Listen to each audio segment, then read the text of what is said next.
3, 2, 1. Bismillahirrahmanirrahim.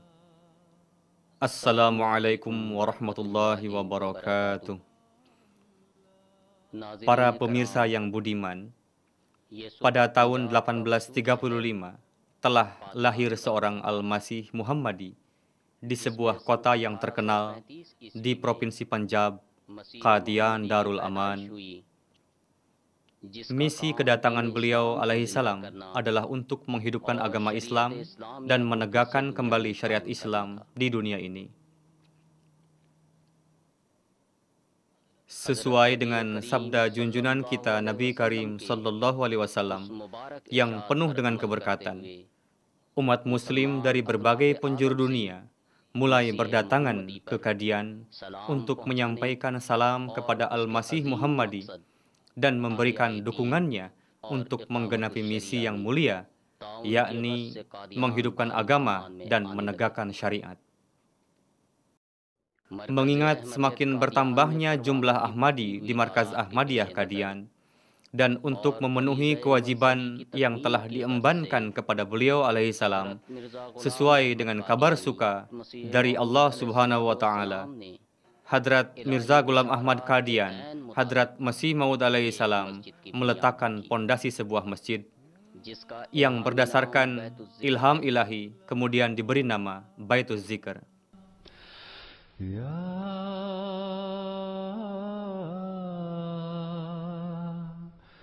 Allah.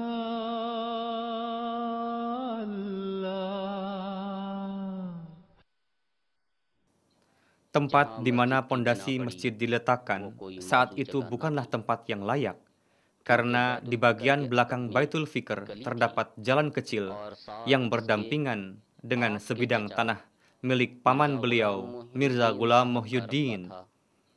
Di dalamnya terdapat puing-puing reruntuhan bangunan lama,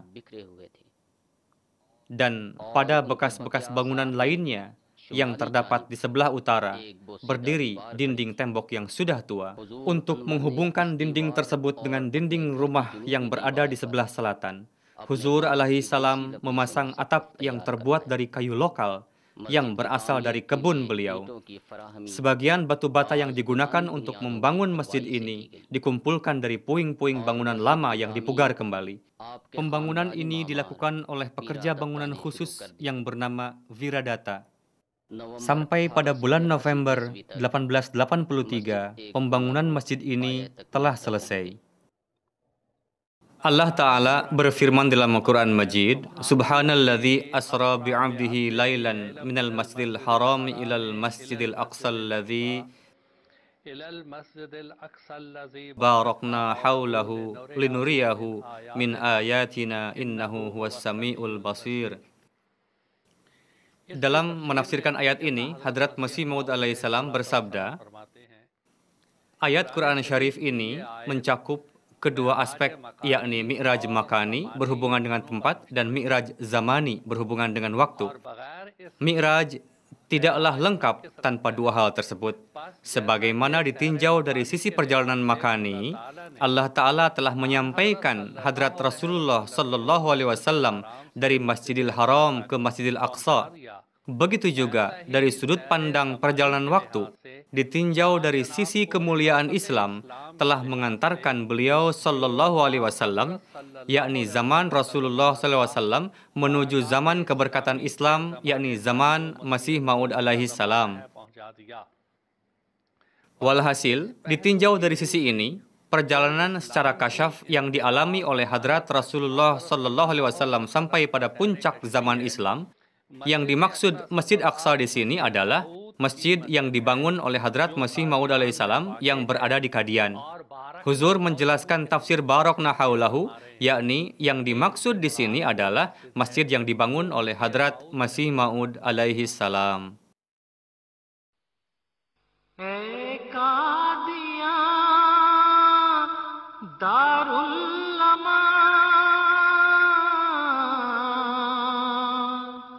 ऊंचा रहे तेरा निशान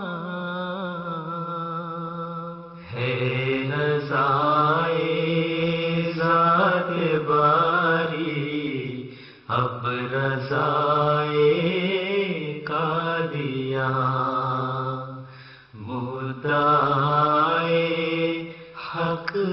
ताला मुद्दाए का दिया.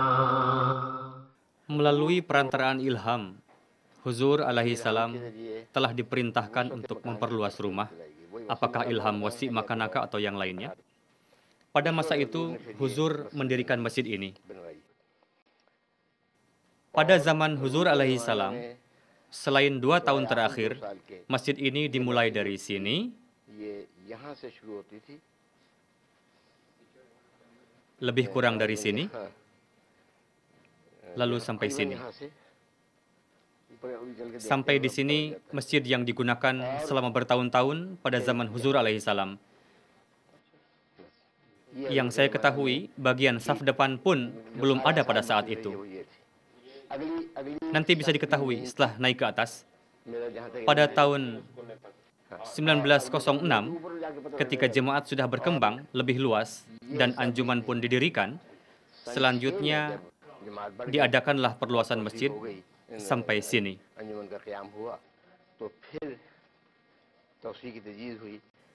Batas ini.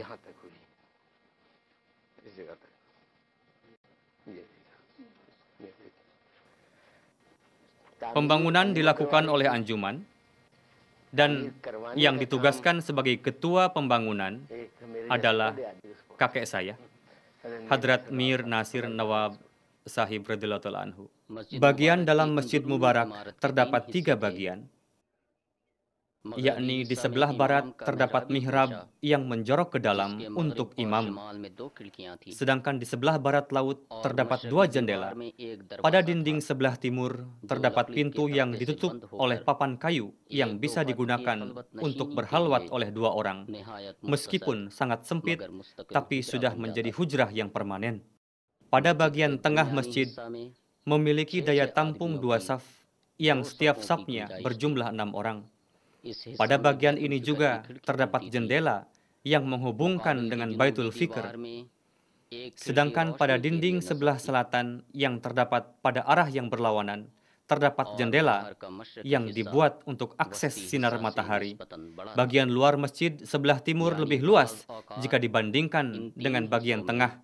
Dan terkadang pada ketiga bagian tempat ini bisa digunakan untuk mendirikan salat oleh lebih kurang 15 orang. Pada bagian terakhir yang menuju ke arah luar, terdapat tangga, sedangkan pada sisi lainnya terdapat ruangan yang digunakan untuk berwudu bagi orang-orang yang akan mendirikan salat, sekaligus berfungsi sebagai kamar mandi yang biasa digunakan oleh Hadrat Masih Maud alaihi salam untuk beristirahat di musim panas. Di tempat ini jugalah terjadi peristiwa tanda cipratan tinta merah. Para pemirsa yang budiman, seperti yang telah disampaikan sebelumnya, bahwa setelah berdirinya Masjid Mubarak, Hadrat Masih Maud alaihi salam selalu mendirikan salat 5 waktu di masjid ini. Setelah berlalu satu masa, datanglah masa di mana disebabkan oleh bertambahnya jumlah Ahmadi, masjid pun menjadi sempit, sehingga orang-orang mendirikan salat berjamaah di atap masjid dan di dalam ruangan-ruangan yang ada di dalamnya.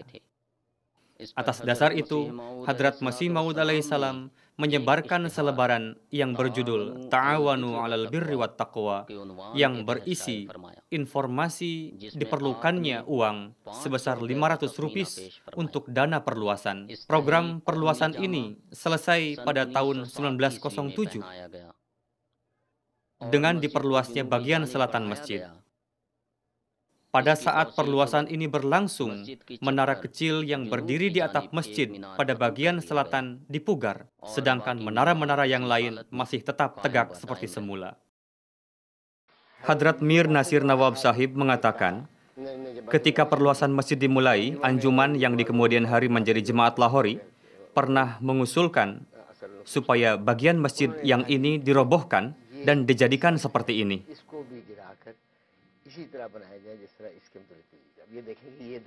Coba lihat ini. Hadrat Mir Nasir Nawab Sahib menjawab, tidak ada alasan untuk merobohkan bangunan yang telah dibuat oleh Hadrat Masih Maud alaihi salam. Lalu sampailah permasalahan ini kepada Huzur alaihissalam, dan Huzur alaihissalam pun menyetujui untuk tidak merobohkannya, sehingga masih tetap berdiri sampai saat ini. Inilah bagian yang dimaksud oleh Huzur pertama radhiyallahu anhu. Beliau pernah mengatakan kepada orang-orang anjuman yang di kemudian hari menjadi jemaat Lahori, "Aku tidak akan duduk pada bagian bangunan yang kalian bangun." Lalu Huzur duduk di sini. Seperti itulah kejadiannya. Hadrat Masih Maud alaihissalam masuk dari jendela ini dan berdiri di sini untuk salat, karena pada saf pertama tempat imam berdiri dan Huzur alaihissalam berdiri di sini untuk salat. Dari sini Anda bisa memperkirakan seberapa besar masjid ini. Satu menara di antaranya yang ini, satu menara lagi ini, satu lagi ini. Hadrat Masih Maud alaihissalam masuk dari sini dan menara ini juga. Anda bisa memperkirakan hasil dari perluasan pada tahun 1906. Dari sini sampai sana,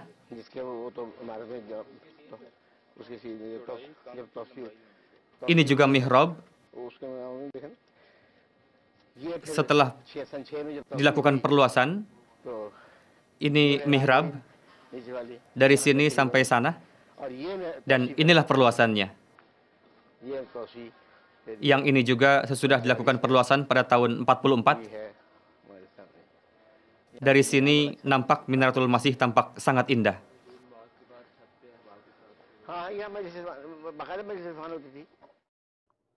Pada musim panas, salat berjamaah maghrib dan isya biasa dilaksanakan di atap Masjid Mubarak, dan di sebelah utara terdapat Syah Nashin, yakni singgasana, yang biasa digunakan oleh Hadrat Masih Maud alaihissalam untuk duduk ketika berlangsung acara di malam hari dengan para sahabat radhiyallahu ta'ala anhum.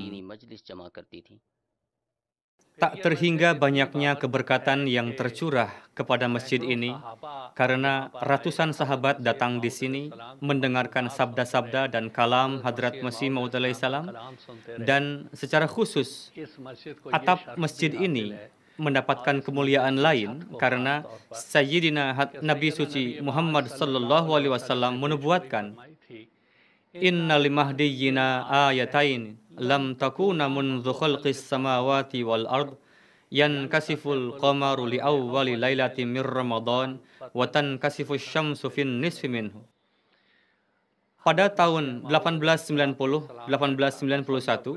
Hadrat Masih Maud alaihissalam mendakwakan sebagai Masih Maud dan Mahdi Maud. Saat itu hebohlah orang-orang, mereka menuntut mana bukti tanda yang telah ditetapkan oleh Rasulullah SAW berkenaan dengan beliau, yakni Mahdi. Hadrat Masih Maud alaihissalam bersabda, "Jika memang nubuatan ini berasal dari Allah Ta'ala, maka tanda ini pasti akan diperlihatkan kepada kalian. Pertama-tama terjadi gerhana bulan pada tahun 1894, lalu diikuti gerhana matahari.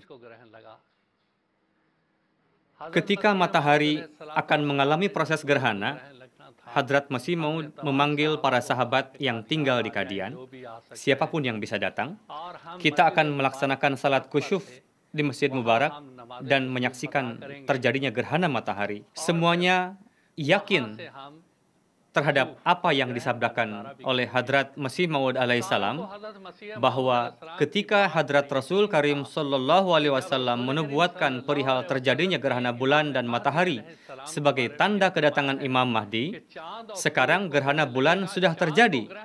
Yang tersisa tinggal gerhana matahari, dan itu pun pasti akan terjadi pada waktu yang telah ditetapkan. Bumi dan langit bisa berubah, tapi nubuatan ini tidak akan bisa berubah." Ketika Hadrat Masih Maud alaihissalam tengah sibuk berdoa, tiba-tiba ada seseorang turun dari atap masjid sambil berlari menuju ke arah beliau dan mengatakan, "Huzur, telah terjadi gerhana matahari." Lalu Huzur naik ke atap dan melihat ke arah matahari yang sedang mengalami proses gerhana. Beliau bersabda, "Ini masih sangat kurang." Lalu beliau berdoa kepada Allah Ta'ala, "Ya Allah, umat engkau telah menunggu-nunggu terjadinya tanda ini selama beratus-ratus tahun, dan kami telah menyaksikannya. Tapi tolong tanda ini lebih diperjelas lagi, sehingga para penentang pun bisa menyaksikannya dengan mata kepala sendiri. Setelah itu, begitu jelasnya peristiwa gerhana itu, sehingga para penentang pun bisa menyaksikannya dengan mata kepala sendiri, sehingga berbagai surat kabar yang ada pada masa itu mengabarkan peristiwa tersebut. Inilah atap yang diberkati dan mendapatkan kemuliaan telah bersentuhan langsung dengan jejak langkah Hadrat Masih Maud alaihissalam. Ketika huzur tengah menyaksikan peristiwa gerhana matahari itu, peristiwa yang telah dinubuatkan 1300 tahun yang lalu oleh Rasulullah Sallallahu Alaihi Wasallam. Berkenaan dengan Masjid Mubarak, Hadrat Masih Maud alaihissalam mendapatkan ilham sebanyak 5 kali yang berbunyi, Alam naj'al laka suhulatan fi kulli amrin, baitul fikri wa baitul dzikr, wa man dakhalahu kana aminan. Yakni, apakah kami tidak memberikan kemudahan kepadamu dalam segala hal? Engkau telah dianugerahi Baitul Fikr dan Baitul Zikr. Dan orang yang dengan ikhlas, penghambaan, dan niat yang bersih, dan iman yang tulus masuk di dalamnya, dia akan terhindar dari akhir kehidupan yang buruk. Begitu juga ada ilham berkenaan dengan masjid ini. Mubarikun wa mubarakun wa kullu amrin mubarakin yuj'alu fih, yakni masjid ini menganugerahkan keberkatan dan berberkat, dan setiap perkara yang berberkat akan dilakukan di dalamnya. Tidak diragukan lagi bahwa masjid ini memberikan banyak keberkatan, dan berkenaan dengan ini Allah Ta'ala menurunkan ilham kepada Hadrat Masih Maud alaihissalam, fihi barakatul linnas, kami telah meletakkan keberkatan bagi orang-orang di dalamnya. Kemuliaan dan keluhuran masjid ini diketahui dari ilham-ilham tersebut. Dan selain dari itu, setelah berdirinya masjid ini, Huzur alaihissalam biasa mendirikan salat berjamaah di masjid ini sampai akhir hayat beliau.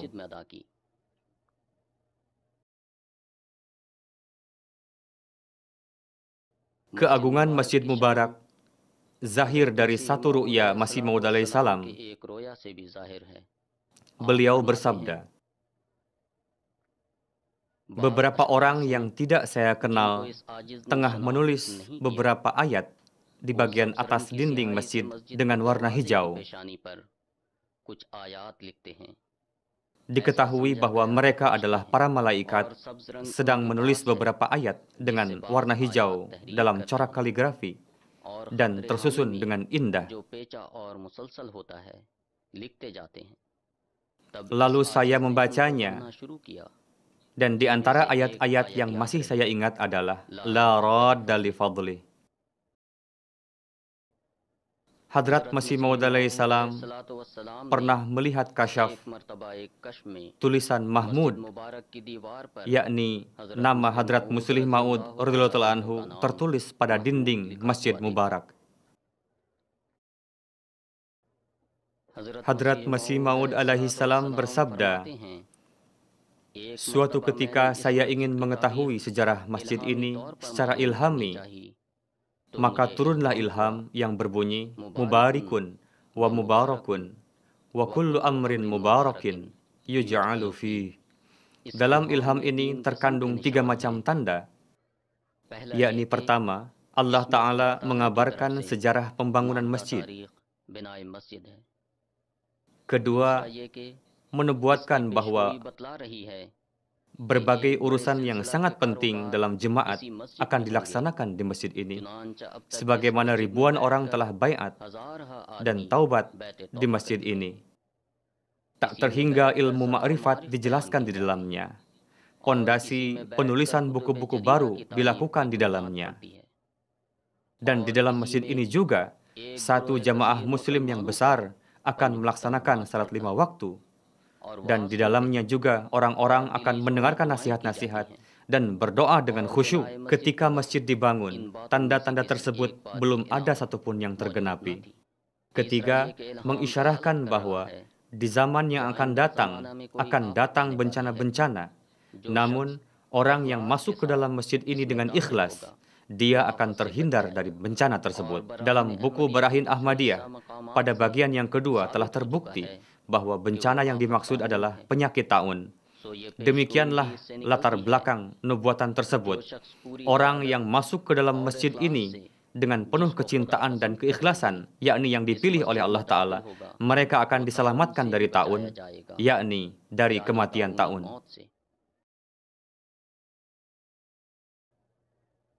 Suatu ketika Ummul Mukminin radhiyallahu taala anha tengah dilanda sakit sampai 40 hari. Hadrat Sahib alaihi salam bersabda, ilham berkenaan dengan masjid ini, mubarikun wa mubarakun wa kullu amrin mubarakin yuj'alu fih. Berjalanlah di masjid ini dan diobati. Lalu beliau alaihissalam datang dan meminumkan obatnya. Lalu Hadrat Ummul Mukminin membaik dalam waktu 2 jam. Begitu banyaknya keberkatan yang Allah Ta'ala anugerahkan kepada masjid ini. Sejak 100-150 tahun kita menyaksikan hal ini semenjak masjid ini dibangun. Ribuan orang telah memanjatkan doa di dalam masjid ini dan Allah Ta'ala mengabulkan doa-doa mereka dan doa-doa mereka terkabul. Sampai saat ini orang-orang datang ke masjid ini dan berdoa di sini. Sampai saya lihat sendiri beberapa gair muslim datang ke masjid ini dan memanjatkan doa. Dan setelah itu memberitahukan kepada kita bahwa doa mereka di masjid ini didengarkan dan dikabulkan oleh Allah Ta'ala. Pintu keterkabulan terbuka. Ini adalah dalil bahwa janji yang diberikan oleh Allah Ta'ala kepada Hadrat Masih Maud alaihi salam yang isyarahnya terdapat dalam Quran Karim, saat ini pun masih hidup dan terus tergenapi sampai sekarang. Perlahan-lahan jemaat terus berkembang maju, dan pandangan orang-orang mulai tertuju kepada Qadian, dan orang-orang mulai datang dari luar dan menetap di Qadian. Dan setelah perluasan, masjid yang sebelumnya besar mulai tampak mengecil. Pada zaman Hadrat Muslih Maud radhiyallahu taala anhu, disebabkan oleh banyaknya orang yang datang untuk mendirikan salat, diputuskanlah untuk memperluas masjid. Hadrat Muslih Maud radhiyallahu taala anhu bersabda, begitu banyaknya orang-orang yang datang kemari, saya berpikir dari kemarin dan begitu juga kawan-kawan, bahwa masjid ini sudah tidak mampu lagi menampung semua orang. Dan untuk itu, dan perlu untuk diperluas lagi. Dan jika satu sisi masjid ini diperluas, insya Allah luasnya akan menjadi 2 kali lipat. Setiap orang yang hadir di sini untuk sholat, dia membuka bab baru untuk kemajuan jemaat ini. Untuk rencana perluasan ini, Hadrat Muslih Maud radhiyallahu taala anhu mencanangkan pengorbanan harta, dan orang-orang pun ikut serta dengan penuh semangat menyumbangkan dana secara sukarela, dan bagian yang terbesar adalah sumbangan dari pribadi Huzur sendiri. Tugas untuk mengawasi pembangunan ini atas dasar petunjuk Huzur ditunjuk Hadrat Sahib Zada Mirza Bashir Ahmad M.A. radhiyallahu taala anhu, dan yang bertindak sebagai pengawas di lapangan Sayyid Sardar Hussein Shah Sahib marhum ORC. Pelaksanaan perluasan Masjid Mubarak dilakukan pada bulan Desember 1944. Perluasan yang selanjutnya saya pun masih ingat ketika program itu berlangsung. Saat itu saya duduk di sini dan Hadrat Muslih Maud duduk di sini. Hadrat Muslih Maud biasa datang dari sebelah sana dan mengimami salat di sini. Tapi mihrabnya tidak seperti yang ada sekarang, dan di sini tidak ada saf. Hanya Huzur berdiri. Pada awalnya, biasanya Khanwir di sebelah sini dan Dr. Ghulam Ghosh berdiri sebelah sini. Tapi karena ada sesuatu hal, saya pun tidak tahu masalahnya apa. Satu hari, saya lihat Huzur meminta mereka untuk ke belakang, sehingga Huzur berdiri di sini sendiri. Kami menyaksikan Huzur berdiri di sini bertahun-tahun. Setelah itu, ketika beliau mendakwakan sebagai Muslih Maud, Huzur mencanangkan perluasan Masjid Mubarak, dan saat itu Hadrat Amajan mengirimkan candahnya untuk program perluasan tersebut. Saya pun melihat sendiri proses terjadinya perluasan tersebut dari sini sampai ujung sini pada tahun 1944. Meskipun tempat ini terbuka luas dari bagian depan, yang Anda tanyakan tadi, sebenarnya menurut hukum, ini adalah bagian milik Mirza Imamuddin Nizamuddin, dan anak beliau yang bernama Mirza Gul Muhammad adalah seorang Ahmadi, dan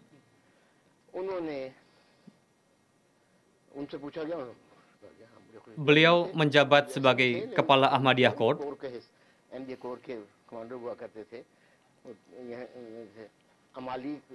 Beliau memberikan satu persyaratan, yakni nama Gul, yakni nama Mirza Gul harus tertulis di dinding. Dr. Sahib mengatakan, tidak masalah, kita akan tuliskan nama Anda, sebagaimana ketika beliau membangunnya, maka ditulislah Gulshan Ahmad. Nama Gul sudah ada.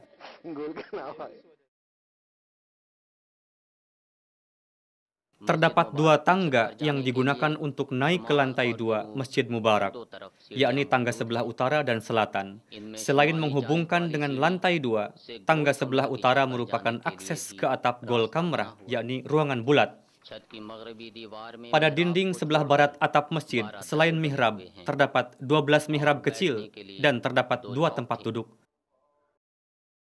Sedangkan di sebelah selatan terdapat 3 tiang yang dihubungkan oleh besi.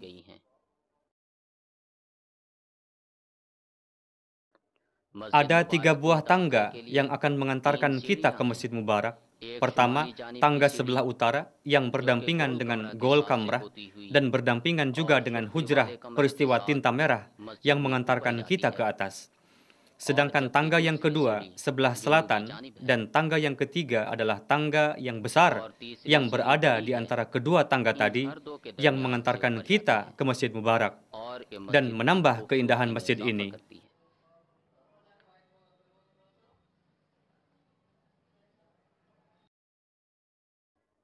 Untuk masuk ke masjid, terdapat 12 pintu. Pintu untuk yang datang dari tangga sebelah utara. Selain itu,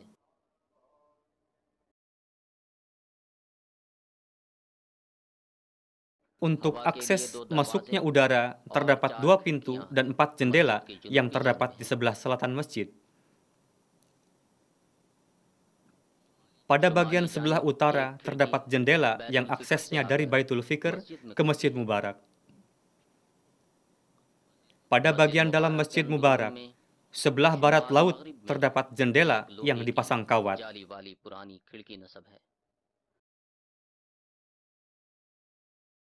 Pada bagian dalam masjid, terdapat 11 tiang. Di Masjid Mubarak, lebih kurang 400 orang bisa melaksanakan salat dalam satu waktu. Banyak sekali ilham yang diterima oleh Hadrat Masih Maud alaihissalam berkenaan dengan masjid ini, dan Allah Ta'ala menjadikannya penuh dengan keberkatan, dan setiap amalan yang dikerjakan di dalamnya akan memberikan keberkatan dan kebaikan. Pada hari-hari biasa, Anda akan melihat pelaksanaan kegiatan rutin salat 5 waktu. Dengan karunia Allah Ta'ala, orang-orang berdatangan untuk mendirikan salat 5 waktu. Tapi pada saat momentum jalsah salanah, kita tidak menjumpai tempat kosong di Masjid Mubarak. Terkadang dengan menggunakan alas kain yang dibawa dari rumahnya masing-masing, orang-orang mendirikan salat di jalan, yakni bagian luar Masjid Mubarak. Terkadang juga dengan hanya beralaskan sapu tangan saja atau bahkan tanpa alas sekalipun. Meskipun demikian, orang-orang sangat antusias melaksanakan salat di masjid ini pada saat-saat jalsah. Saya sendiri menyaksikan orang-orang duduk di masjid semalaman. Mereka mengatakan, kami ingin sekali melaksanakan salat di masjid ini, khususnya orang-orang sangat antusias untuk bisa masuk pada bagian khusus, yakni bagian yang selalu digunakan oleh Hadrat Masih Maud alaihissalam yang telah dibangun oleh Hadrat Masih Maud alaihissalam pada masa-masa permulaan. Kehormatan lain yang didapatkan oleh Masjid Mubarak adalah, selain pada zaman Hadrat Masih Maud alaihissalam, pada zaman Khalifah pertama dan kedua pun, kegiatan daras dan majlis irfan selalu diadakan di masjid ini. Setelah perpisahan India dan Pakistan pada tahun 1991, Hadrat Khalifatul Masih keempat, rahmatullah alaih, mengunjungi Kadian. Beliau pun selalu melaksanakan salat 5 waktu di Masjid Mubarak. Dan pada tahun 2005, ketika Hadrat Khalifatul Masih kelima, ayyadahullahu ta'ala binasril aziz mengunjungi Kadian, Masjid Mubaraklah yang biasa digunakan sebagai tempat salat oleh beliau selama berada di Kadian.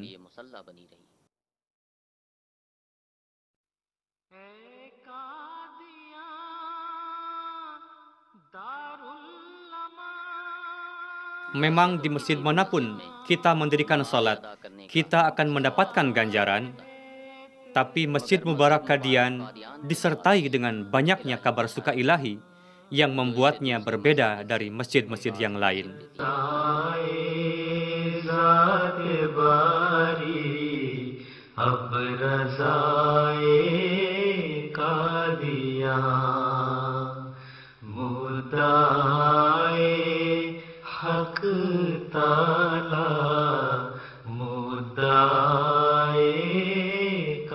दिया